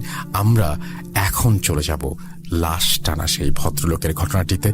আশা করছি এই ঘটনাটি আপনারা এনজয় করবেন। যদি এতটুকু, যদি একটু আপনাদের আনন্দ দিতে পারি, তাহলে আমার সমস্ত কষ্ট সার্থক হবে, ভালো লাগবে আমাদের প্রতিটা মুহূর্ত। চলুন শুনে আসি আরো একটি ঘটনা, লাশ টানার ঘটনা। আসসালামু আলাইকুম রাসেল ভাই, আশা করি ভালো আছেন। আমি মোহাম্মদ তরিকুল ইসলাম তপু, জামালপুর জেলা মেলান্দহ থানা মল্লিকাডাঙ্গা গ্রাম থেকে বলছি। আমি পেশায় একজন ওয়ার্কার। তো আমি অনেকদিন যাবতীয় ভূত আমি শুনি, 2010 সাল থেকে ভূত আমি শুনি। তো কোনো সময় ঘটনা পাঠায় নেই কিংবা পাঠানোর মতো ইচ্ছাও করি নেই, খালি শুনতামই। তো আজ হঠাৎ করে পাঠানোর খুব ইচ্ছা হলো, একটা ঘটনা পাঠাই। তো ঘটনাটা হচ্ছে আমাদের মেলান্দহ থানা যিনি আর কি লাশ টানেন, সুইসাইড মার্ডার কেসে লাশ টানেন, ওনাকে নিয়ে। তো ওনার বাড়ি আমাদের পাশের গ্রামেই। ওনাকে আমি বললি যে আপনি তো অনেক লাশ টানেন, তো আপনার সাথে অনেক অবশ্যই কিছু না কিছু ঘটনা আছে, যদি আমার সাথে একটা ঘটনা শেয়ার করতেন আমি ভূত.com-এ শেয়ার করবো। সে বলছে হ্যাঁ শেয়ার করতে পারো, কোনো সমস্যা নেই, তার কোনো আপত্তি নেই। তার জন্য আমি ঘটনাটা শেয়ার করছি। তো ওনার নাম মোহাম্মদ সুরুজ, আমরা সবাই ওনাকে লাশ টানা সুরুজ বলেই চিনি। তো মেলান্দহ থানা যতগুলো লাশ আছে সব কিন্তু উনিই টানেন। সেই মোতাবেক তার কাছে একদিন খবর আসে যে এক গ্রামে যেটা আমাদের থানা থেকে দূরে, শেষের দিকে আর কি, অন্য থানার আগে আর কি, আমাদের থানার ভিতরে অনেক দূরে একটা লাশ আছে, যে লাশটা কিনা আপনার গর্ভবতী একজন মহিলার, সাথে বাচ্চাও আছে, বাচ্চা এবং মা দুজনে আর কি ডেট। সেই লাশটা আনতেই তিনি যাবেন। তো তিনি যাওয়ার পরে দেখতেছেন লাশের কাছে কোনো লোকজনই নাই তেমন, রক্তে পুরা মেঝেটা ভিজে আছে, বাচ্চাটা একটা সাইডে পড়ে আছে আর মাটা এক সাইডে পড়ে আছে। তিনি তার লাশ তোলা ব্যাগের ভিতরে তার মাকে তুলেন, বাচ্চাটাকে আপনার একটা কাপড় দিয়ে আর কি পেঁচায় ভ্যানের ভিতরে তুলেন। তো রশিদে বাঁধেন, যেহেতু বৃষ্টির দিন ছিল, প্যাক্কাদা ছিল রাস্তার ভিতরে, বাঁধে তিনি আসতে থাকেন। তো পুলিশ মোটরসাইকেল আগে আসে পড়ে, তিনি একাই, তিনি অত্যন্ত সাহসী ছিলেন, আমরা ছোট থেকে দেখতেছি তিনি লাশ টানেন। তো তিনি যখন রাস্তা দিয়ে আসতেছিলেন, তার কাছে মনে হচ্ছিল যে পেছনে বাচ্চা কান্না করতেছে। এসব হয়ে থাকে তার সাথে, বরাবরই তিনি ভয় পান না, তিনি পেছন ফিরে তাকান না, তিনি অত্যন্ত সাহসী একজন লোক, পেছন ফিরে তাকান না। তো আস্তে আস্তে আপনার তার বাড়িটা ছিল থানার থেকে 4 কিলোমিটার দূরে। তো তিনি লাশ নিয়ে থানাতে যেতে হলে তার বাড়ির সামনে দিয়ে আর কি যেতে হবে। তো তখন রাতের 3টা বাজে। তো উনি অনেক ক্লান্ত ছিলেন, তিনি ভাবলেন কালকে সকালে আমি লাশ থানা নিয়ে যাব। এই জন্য তিনি কি করলেন, তার বাড়িতে লাশ সহ ভ্যানটা ঢুকাই দিলেন।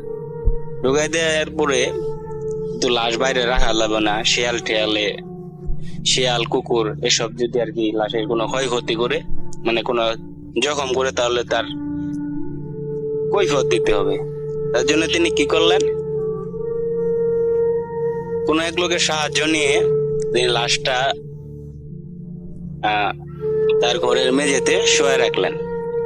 আর যে বাচ্চাটা ছিল, সে বাচ্চাটাকে একটা পুটলির ভেতর বেঁধে তার দরজার সাথে ঝুলায় রাখলেন। তার ওয়াইফ অনেক চিল্লাচিল্লি করতেছিল যে লাশ নিয়ে ঘরে আসছে, এই সেই। এটা আসলে যে কেউ আর কি রাগ পাবে। তো ওয়াইফ চিল্লাচিল্লি করে ওনাদের সাইডের ঘরে চলে গেলেন। উনি লাশ মেঝেতে শোয়া খাওয়া দাওয়া করে একাই আর কি বিছানায় শুয়ে পড়লেন।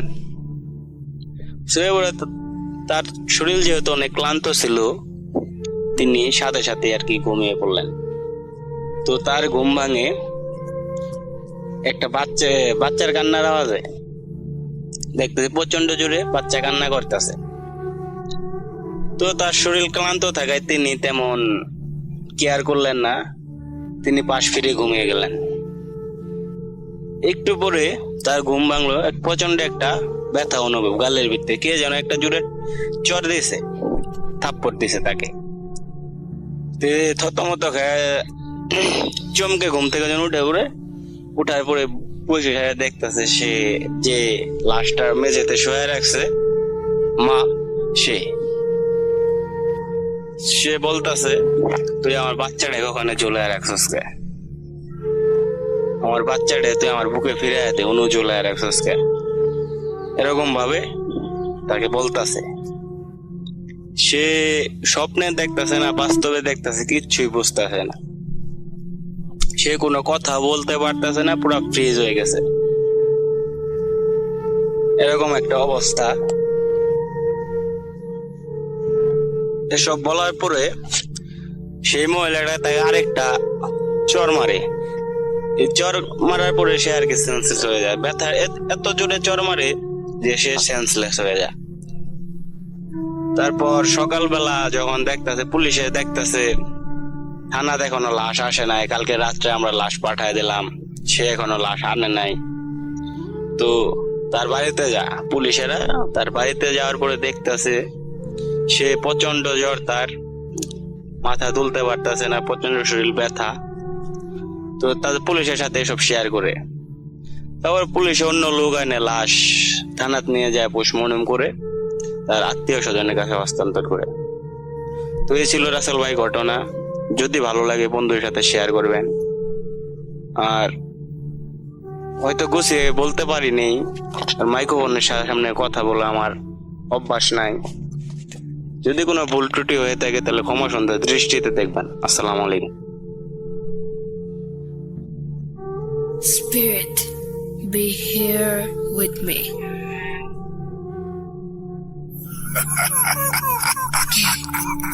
কে তুমি? Voot.com. The fear returns with Russell.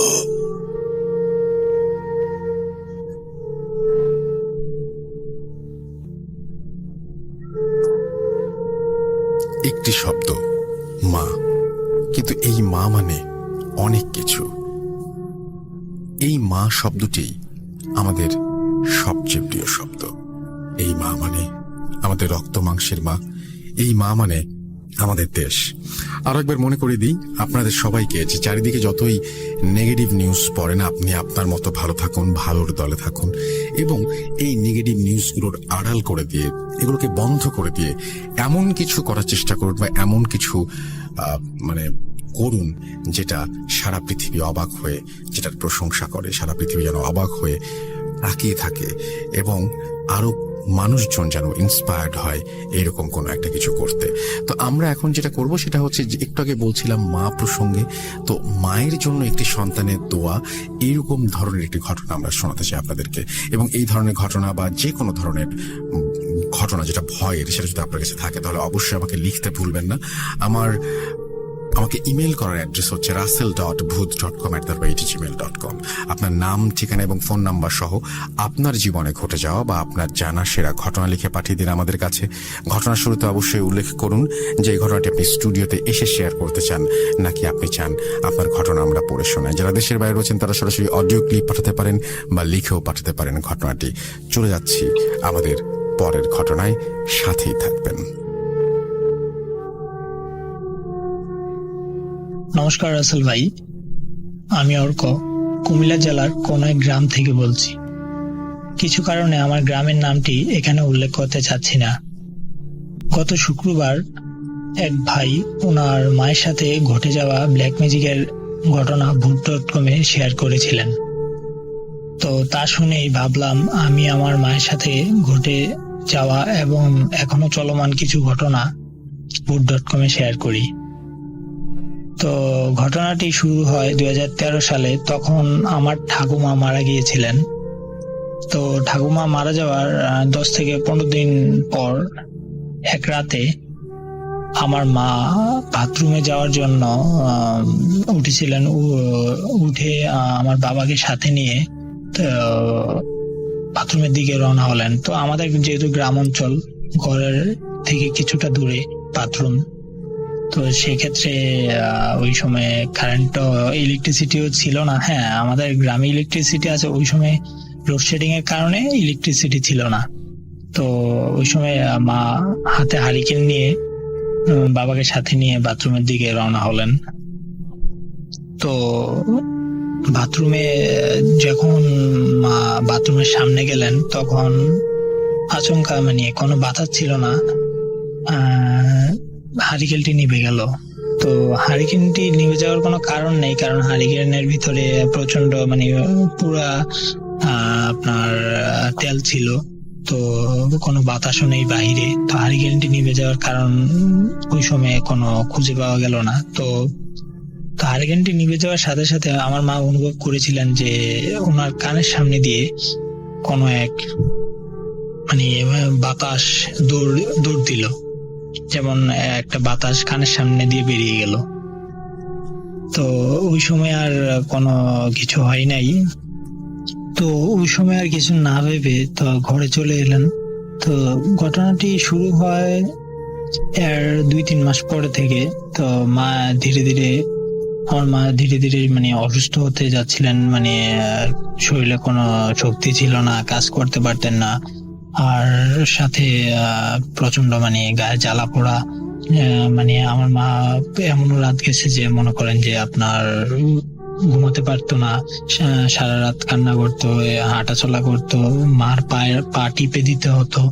আপনার পুরো শরীর, মা বলতো যে পুরো শরীর জ্বালা পোড়া করছে। তো আমরা বিষয়টা বুঝতে পারি, তো তবু আমরা প্রথমে ডাক্তারের কাছে যাই। তো ডাক্তারের কোনো সলিউশন দিতে পারছিল না। তো পরে দিয়ে আমরা এক কবিরাজের কাছে যাই। তো একটি না, আপনার 2-3টা কবিরাজের কাছেই যাই। তো সবাই বলছিল যে মাকে ব্ল্যাক ম্যাজিক করা হয়েছে। তো পরে দিয়ে আমরা কবিরাজ ধরাতে, তো বিষয়টা আপনার ওই সময়ে কবিরাজের উসুলায় আমার মা বেঁচে যায়। তো এখন কিছুদিন ধরে আমার মায়ের সাথে মানে কিছু ঘটনা, মানে আগে যে সিমটম গুলো ছিল, মানে যেমন সাপোজ ধরেন আপনার গায়ে জ্বালা পোড়া, আপনার এই মানে কি কাজ করতে না পারা, এরকম সিমটম গুলা কিছুদিন ধরে আবার মানে শুরু হয়েছে। তো আপনার গত 2 দিন আগে আবার কবিরাজের কাছে নিয়ে যাওয়াতে তো উনি বললেন যে আবার মাকে মানে বান মারা হয়েছে, মানে যেটাকে বলা হয় ব্ল্যাক ম্যাজিক। আপনার কুফুরি, আপনাদের ইসলাম ধর্ম মতে যেগুলো বলা হয় কুফুরি, তো ওইগুলা নাকি করা হয়েছে। তো এটা আরো 1 থেকে 1.5 বছর আগে করা হয়েছে। তো কবিরাজ বলেছিল যে আরো আগে নিলে হয়তোবা মানে জিনিসটা আরো তাড়াতাড়ি ভালো হতো, এখন শেষ সময়। তো তবু আপনার কিছু কবিরাজ এই আপনার পানি পড়ার আর কিছু মোমবাতি এইগুলো পরিয়ে দিয়েছেন। তো এইগুলা এখন রিচুয়াল আপনার কাজ চলছে। তো আমার মায়ের জন্য সবাই আশীর্বাদ করবেন, কেননা আমার মাকে একবার ওরা কারা আমি জানি না সঠিক, তো অনুভব করতে পারি যে কারা এই জঘন্য কাজ করেছেন। তো ওরা একবার মানে ব্যর্থ হয়েছিলেন, তো এখন আবার করেছে। তো আমি জানি যে সবার আশীর্বাদে জোর অনেক। তো আমার সমস্ত লিসেনারের কাছে এটাই মানে অনুরোধ যে আমার মার জন্য একটু ঈশ্বরের কাছে প্রার্থনা করবেন, যেমন আমার মা সুস্থ হয়ে যান, এই তাবিজ কবজ যেমন জিতে না যায়, আমার মা যেমন সুস্থ হয়ে যায়। তো কারণ আমার মা ছাড়া, আমার মা বাবা ছাড়া আর এই পৃথিবীতে আমাদের কেউ নেই। তো আমার মার জন্য সবাই দোয়া করবেন, আশীর্বাদ করবেন, যেমন আমার মা তাড়াতাড়ি সুস্থ হয়ে যায় আর হেরে যায় যেমন এই কুফুরি, যে কালো জাদুর যে জিনিসগুলো আছে এগুলো যেমন হেরে যায়। সমস্ত লিসেনারকে শুভকামনা জানিয়ে, ভূত.com এ শুভকামনা জানিয়ে আমি আমার ঘটনা শেষ করছি। ধন্যবাদ। Spirit, be here with me.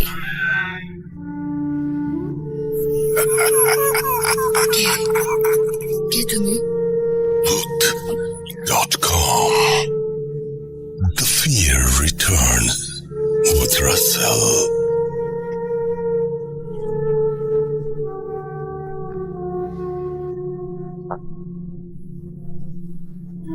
আমার ধারণা মানুষের সবচেয়ে বেশি মনে থাকে স্কুল জীবনের কথা, এবং স্কুল জীবন ভোলার কথা না। এবং এই স্কুল জীবনে প্রবেশের আগে বা স্কুল জীবনে ঢোকার সময় আমাদের ভয়ের ঘটনার সাথে পরিচয় হয়।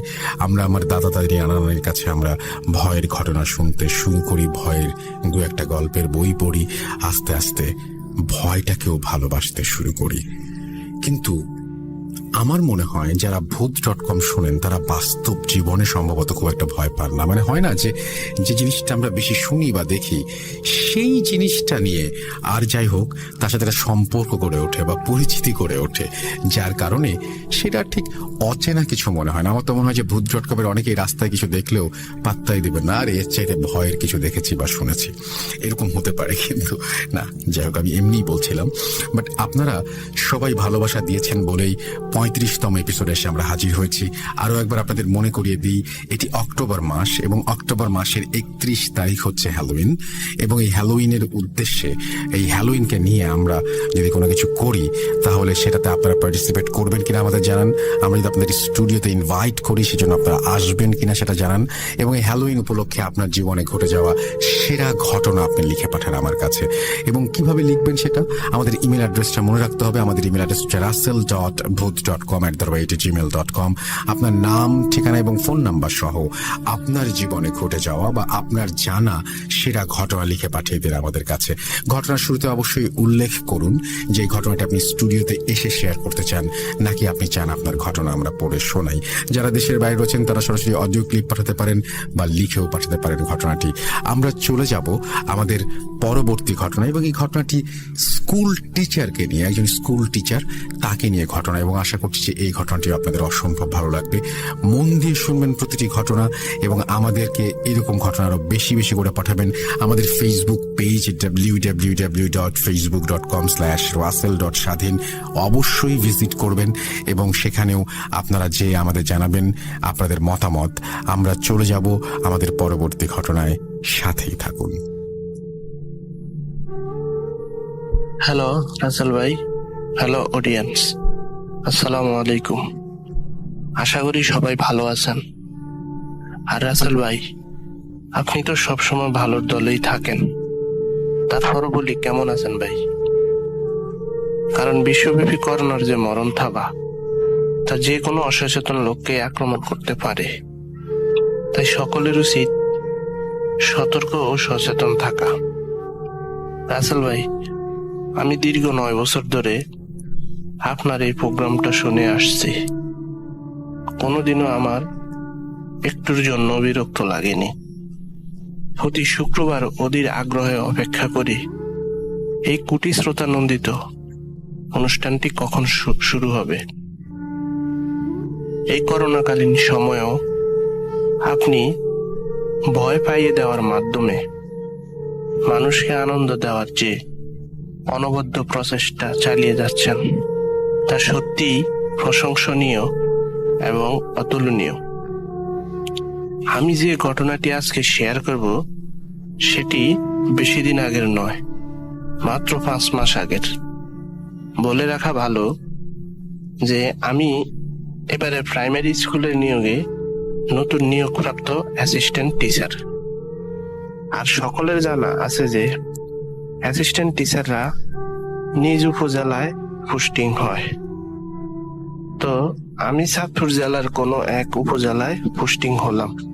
আমার পোস্টিং হয়েছে একদম প্রত্যন্ত একটি উপজেলার গ্রামের স্কুলে। 2020 সালের মার্চ মাসের 8 তারিখ থেকে আমাদের ক্লাস করাতে হবে। আমার বাড়ি থেকে স্কুলের দূরত্ব প্রায় আঁকাবাঁকা রাস্তায় সব মিলিয়ে 20 থেকে 25 কিলোমিটার হবে। তাই বাড়ি থেকে সেখানে গিয়ে ক্লাস করানো আমার পক্ষে সম্ভব নয়। চিন্তা করলাম যে তাহলে একটা মেসে উঠে যাই, কিন্তু এটা তো শহর নয়, গ্রাম অঞ্চল, এখানে তো মেস পাওয়া যায় না। তাই চিন্তা করলাম যদি সম্ভব হয় একটা বাসা ভাড়া করে উঠে যাব। তাই 1 বা 2 তারিখের দিকে স্কুলের এলাকায় গিয়ে থাকার জন্য একটা বাসা খুঁজি। বেশি কষ্ট করতেও হয়নি, খুব তাড়াতাড়ি একটা বাসা পেয়ে গেলাম। রাসেল ভাই, যে বাসাটি পেলাম সেটি স্কুল থেকে প্রায় 1 কিলোমিটার দূরে হবে। বাড়িটির অবস্থান হচ্ছে একটা নির্জন রাস্তার পাশে, আর রাস্তার দুপাশে মাথা উঁচিয়ে দাঁড়িয়ে আছে বিভিন্ন ধরনের অনেক বড় বড় পুরাতন গাছ, বিশেষ করে আকাশি গাছ এবং কড়ই গাছ। ওই রাস্তার আশেপাশে কোনো ঘর বাড়ি নেই, তবে 2-1টি শান বাঁধানো গাছগাছালি ভরা নতুন বাড়ি দেখা যাচ্ছে।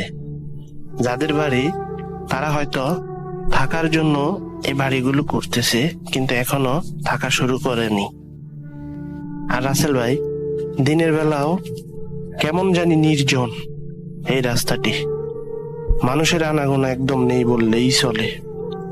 আমি যে বাসাটিতে উঠব সেটি হচ্ছে 2 তলা বিশিষ্ট একটি বাড়ি। তবে বাড়িটি 2 তলা হলেও উপরের তলায় ছাদের পরিবর্তে দেওয়া আছে টিন। বাড়িটি অনেকটা স্কুল ঘরের মতো লম্বা। এর উপরে এবং নিচে বাথরুম ছাড়াই সব মিলিয়ে 8টি রুম রয়েছে। তবে আমি উঠেছি 2 তলার একদম সিঁড়ির সাথে রুমটিতে। দোতলার বাড়ির এ কোণা হতে ও কোণা পর্যন্ত বারান্দা বিস্তৃত।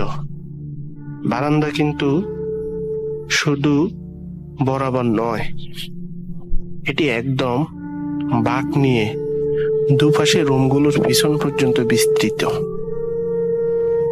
যেহেতু রাসেল ভাই 8 তারিখ থেকে ক্লাস শুরু, তাই 6 তারিখেই উঠে গেলাম ওই বাড়িটিতে। বাড়ির মালিক কিন্তু তার এই বাড়িতে থাকে না। প্রথম যেদিন আসলাম, মালিক আমাকে গেটের চাবি দিয়ে দিল। আমি মালিককে জিজ্ঞাসা করলাম, আঙ্কেল, বাড়ি এত নির্জন কেন? কেউ থাকে না নাকি এই বাড়িতে? মালিক বলল, বাড়িটা তো মাত্র নতুন করলাম, আস্তে আস্তে ভাড়াটিয়ারা উঠবে। তবে বাড়িটির নিচতলায় একটি রুমে ছোট্ট একটি ফ্যামিলি ভাড়া থাকতো। তারা কোথাও জানি বেড়াতে গেছে। রাসেল ভাই, আমি যখন উঠলাম পুরো বাড়িটি খালি। আর রুমের দক্ষিণ পাশে, অর্থাৎ আমার রুমের জানালার যে জানালা রয়েছে, ওই জানালার পেছনে গাছগাছালি ঘেরা একটি বড় পুকুর রয়েছে। আমি দিনের বেলায় জানালা খুলেই একদম অবাক হয়ে যাই যে জানালার পাশেই অন্ধকারাচ্ছন্ন কয়েকটি বাঁশঝাড় এবং কয়েকটি গাব গাছ। বাঁশ গাছের ডালপালাগুলো টিনের ছাদে কেবল বাড়ি খাচ্ছে। এটি দেখে তো আমি ভয় পেয়ে যাই। যাই হোক, দিনের বেলায় সব গোছগাছ করে যখন সন্ধ্যা নামলো, তখন দেখি বাড়িটি একদম পুরোপুরি নীরব, নিস্তব্ধ এবং সারা শব্দহীন হয়ে পড়ল।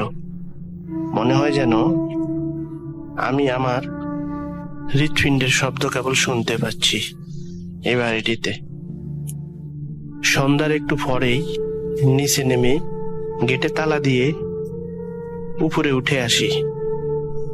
চিন্তা করলাম, কিভাবে থাকবো এরকম একটা একলা বাড়িতে? ভাড়াটিয়ারাও আজকে নাই।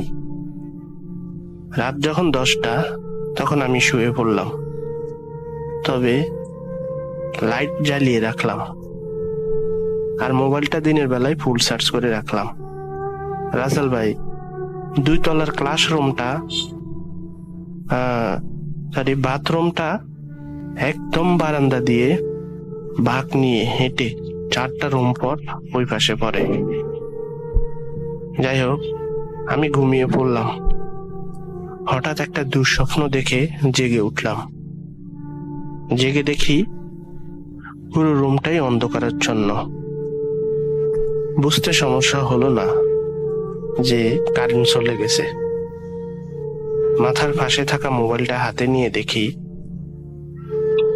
মোবাইলে মাত্র 5% চার্জ আছে, অথচ আমি দিনের বেলায় ফুল চার্জ করে রাখছিলাম।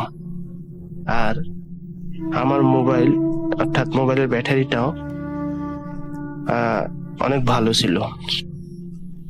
জেগে থাকা অবস্থায় কিছুক্ষণ পর আমি শুনতে পারলাম যে সিঁড়ি দিয়ে কি জানি টিপে টিপে উপরে উঠছে। আর রুমের সামনে বারান্দায় এপাশ হতে ওপাশ পর্যন্ত ধীরে ধীরে হাঁটাহাঁটি করছে।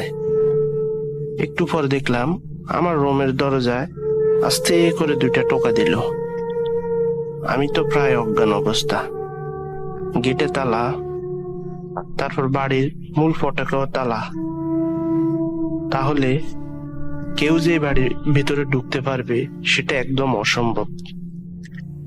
আর আমি দেখলাম কি জানি একটা উটকো গন্ধে পুরো রুম ভরে গেছে। আমি একটা লাঠি নিয়ে চিন্তা করলাম যে বাইরে গিয়ে বের হয়ে দেখি কি আছে ওখানে। আমি আমার রুমের দরজা খুলে বারান্দার এপাশ ওপাশ দেখলাম, কেউ নেই। মোবাইলটা নিয়ে বারান্দা ধরে হেঁটে ওপাশে যে বাথরুম রয়েছে ওই বাথরুম পর্যন্ত গিয়ে দেখি বাথরুমের দরজাটা খোলা। কিন্তু রাসেল ভাই, আমি তো শোয়ার আগে তা বন্ধ করে গেলাম, তাহলে এই বাথরুমের দরজাটা কে খুললো? বাথরুমে ঢুকে মোবাইলের আলোতে দেখলাম পানির ট্যাপ বরাবর ভেজা, অর্থাৎ কেউ এইমাত্র পানির ট্যাপটি ছাড়লো। আমি তাড়াতাড়ি রুমে এসে পড়লাম। রাসেল ভাই, বলে রাখি যে এই বাড়িতে রান্না করার জন্য কোনো গ্যাসের সংযোগ নেই, গ্রাম অঞ্চল, এই জন্য। তো মালিক ভাড়াটিয়াদের রান্না করার সুবিধার্থে বাড়ির মূল ভবনের বাহিরে দূরে টিন দিয়ে একটি রান্না রুম করে দিল, যেন ভাড়াটিয়ারা লাঠি দিয়ে রান্না করতে পারে। রান্না রুমের পাশে একটি টিউবওয়েল রয়েছে। আমি রুম থেকে শুনতে পারলাম যে কেউ জানি টিউবওয়েল চাপছে। আস্তে করে দরজাটা খুলে বারান্দা থেকে দেখি যে একজন বৃদ্ধা মহিলা ওই টিউবওয়েল চেপে কলস ভরছে, আর কলসটি নিয়ে এসে পরে বাথরুমে ঢুকে কিচেন রুমে ঢুকে গেল। পরে আর কিছু দেখা যাচ্ছে না। আমি তাড়াতাড়ি রুমে ঢুকে দরজা লাগিয়ে শুয়ে পড়লাম। কিছুক্ষণ পর দেখি পুরো বাড়ি পোলাও মাংসের গন্ধে ভরে গেছে, অথচ তখন রাত বাজে 3:30। কিছুক্ষণ পর আমার টিনের চালে অনেক জোরে জোরে কিছু পড়তেছে, মনে হয় যেন কেউ ইট মারতেছে। এরকম প্রায় 5 মিনিট চললো রাসেল ভাই। আমি কি ভাববো আমি বুঝতে পারতেছি না আমি কি করব। পরে ডিসিশন নিলাম এই মুহূর্তে যে আমি মালিককে 1 মিনিট ফোন দেই। কিন্তু কি আশ্চর্য, দেখি মোবাইলে নেটওয়ার্ক নেই। একটু পরে দেখি জানালার ও পাশে যে বাঁশঝাড় রয়েছে সেখানে প্রচন্ড আওয়াজ। বাঁশের ডালপালাগুলো জানালায় বাড়ি খেচ্ছে, টিনের চালেও প্রচন্ড ভাবে বাড়ি খেচ্ছে। অনেকক্ষণ এইভাবে চলার পর সব নিস্তব্ধ নীরব হয়ে গেল। এবার একটু পর দেখি জানালার ও পাশে যে গাব গাছ রয়েছে সেই গাব গাছে থেকে একটা আওয়াজ আসছে। আওয়াজটি ভালো করে শুনে আমি বুঝতে পারলাম যে এটা একটা বৃদ্ধ মহিলার আওয়াজ। একটা বৃদ্ধ মহিলা বিলুপ করে কাটতেছে এত রাত্রে। এসব শুনে আমি আর ভাই সহ্য করতে পারলাম না, অজ্ঞান হয়ে পড়ে। পরদিন জ্ঞান ফিরে আসলে আমি দেখি মালিক ও একজন বৃদ্ধা আমার সামনে বসে আছে। আমি তাদেরকে রাতের এই ঘটনাটা পুরা খুলে বলি। পরে মালিক একজন হুজুর এনে এই বাড়িতে মিলাদের আয়োজন করে। কিন্তু রাসেল ভাই, মজার বিষয় এবং ভয়ের বিষয় হচ্ছে আমি গত রাত্রে টিউবওয়েলের পাশে যে বৃদ্ধাকে দেখলাম তিনি মালিকের পাশে বসা ওই বৃদ্ধাই। আমি মালিককে জিজ্ঞাসা করলাম উনি কে? মালিক বলল উনি আমার মা। তারপর আমি মালিককে এই মহিলার কথাও বলি। তখন ওই মালিক আঙ্কেল ওনার মাকে জিজ্ঞাসা করলো যে এত রাত্রে তুমি কেউ বাড়িতে গেছো? মালিকের মা বলল আমি এত রাত্রে কি জন্য যাব?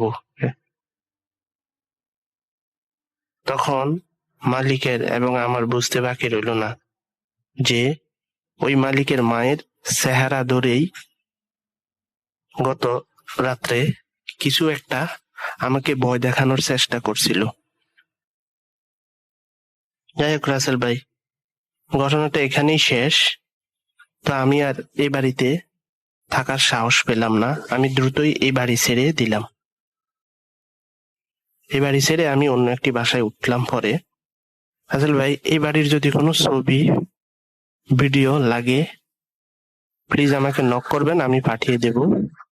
কারণ আমি দিনের বেলায় পরে একদিন গিয়ে এই বাড়ির কিছু ছবি এবং ভিডিও তুলছিলাম। ধন্যবাদ সবাইকে। boot.com দীর্ঘজীবী হোক। আল্লাহ হাফেজ। এই ছিল আমাদের আজকের আয়োজন। আরো একবার বলি যে যখন সারা পৃথিবী করোনা আক্রান্ত, সারা পৃথিবী এই কোভিডের কারণে নুব্জমুখ হয়ে আছে, তখনও পর্যন্ত আমরা যাচ্ছি সমৃদ্ধির দিকে। আমাদের বৈদেশিক মুদ্রার রিজার্ভ বাড়ছে এবং আমাদের যে সমস্ত ভাইরা দেশের বাইরে কাজ করেন, তারা ভাই এবং বোন যারা আছেন, তারা কি পরিমাণ ভালোবাসেন এই দেশকে, তাদের সাথে কথা না বললে বোঝা যায় না। এবং আমি জানি যে আপনারা যারা দেশের বাইরে রয়েছেন কষ্ট করছেন এবং দেশকে একই সাথে ভালোবাসছেন। আপনাদের জন্য সালাম আমার পক্ষ থেকে। এবং এই যে মানুষগুলো কষ্ট করছেন, এনারা